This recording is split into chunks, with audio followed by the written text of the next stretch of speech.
जर तुम्ही रेशीम उद्योग हा व्यवसाय चालू करू इच्छित असाल आणि त्यासाठी जर आपल्याला शासनाच्या अनुदानाच्या योजना आहेत त्यामध्ये जर आपल्याला अनुदान घ्यायचं असेल तर सध्या महाराष्ट्र शासनाने महारेशीम अभियान 2025 चालू केलेलं आहे।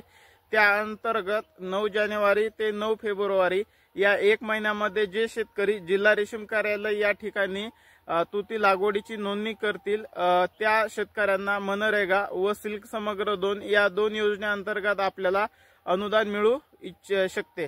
तर त्यासाठी आपल्याला जर मनरेगातून अर्ज करू इच्छित असाल तर 1 एकरसाठी आपल्याला 4,18,000 रुपये अनुदान मिळतं आणि जर सिल्क समग्र 2 मधून अर्ज करू इच्छित असाल तर जर 2 एकरची लागवड केली आपण आणि त्यांच्या गाईडलाईन नुसार जर आपण शेड बांधणी केलं तर आपल्याला 1.7 लाख रुपये अनुदान मिळतं आणि जर 1 एकरच्या प्रस्तावानुसार लागवड केली तर सरासरी 4 ते 4.5 लाख रुपये आपल्याला अनुदान मिळतं। या योजनेला अर्ज करण्यासाठी आपल्याला जिल्हा रेशीम कार्यालय या ठिकाणी अल्पभूधारक शेतकरी असणं गरजेचं आहे। म्हणजे जर मनरेगात अर्ज करायचा असेल तर आपण अल्पभूधारक शेतकरी असायला पाहिजे। त्यासाठी आपल्याला त्या ठिकाणी अर्ज करत असताना जो जिल्हा रेशीम कार्यालय या ठिकाणी अर्ज मिळतो त्या अर्जाबरोबर आपल्याला आपला 7/12 आणि 8 लागणार आहे।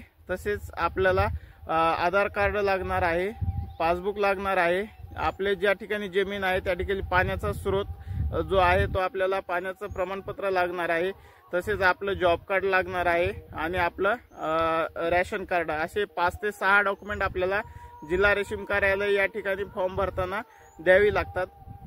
तसेच परत आपल्याला जो 26 जानेवारीला ग्रामसभा असते त्या ग्रामसभेमध्ये आपल्याला तुती लागवडीचा एक प्रस्ताव बनवावा लागतो ग्रामपंचायतचा। तो प्रस्ताव आपल्याला नंतर डॉक्युमेंटला जोडावा लागतो।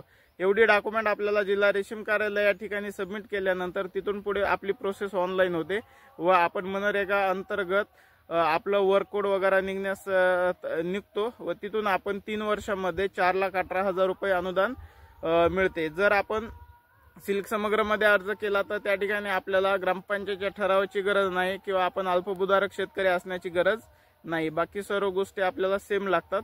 या सर्वांची आपल्याला नोंदणी जिल्हा रेशीम कार्यालय या ठिकाणीच करायची आहे। नोंदणी करत असताना 1 एकरसाठी आपल्याला 500 रुपये त्या ठिकाणी जमा करावं लागतात फीस आणि 2 एकरसाठी 1,000 रुपये। अशा पद्धतीने आपण या योजनेचा लाभ घेऊ शकतो। धन्यवाद।